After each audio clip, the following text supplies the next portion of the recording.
بسم اللہ الرحمن الرحیم۔ السلام علیکم ورحمۃ اللہ وبرکاتہ۔ برادران اسلام، الکرم آفیشیل کے پلیٹ فارم سے ایک اور نئی ویڈیو کے ساتھ حاضر ہوں۔ آج کی اس ویڈیو میں اپنے ویورز کے ساتھ رسول کریم صلی اللہ علیہ وآلہ وسلم کا ایک ایسا فرمان معظم شیئر کروں گا جس میں حضور نبی کریم صلی اللہ علیہ وآلہ وسلم نے ہمیں بتایا ہے کہ فرشتے کب انسان کی دعاؤں پر آمین کہتے ہیں۔ تو یہ جاننے سے پہلے ایک چھوٹی سی ریکویسٹ کہ اس چینل کو سبسکرائب کریں اور بیل آئیکن کو پریس کریں تاکہ اس طرح کا مزید اسلامک مفید کانٹینٹ آپ کی پہنچ میں آ سکے۔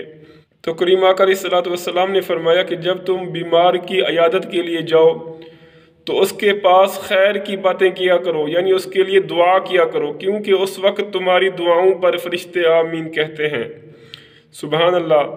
تو یہ ایک چھوٹا سا عمل ہے کہ جب ہم نے اپنے مسلمان بھائی کی تیمارداری کے لیے جانا ہے، اس کی خیریت دریافت کرنی ہے، تو اس وقت ہم نے خیر کی باتیں کرنی ہیں، اس کو دلاسا دینا ہے، اس کے لیے دعا کرنی ہے، تو ہمارے اس عمل پر فرشتے جو ہیں آمین کہیں گے۔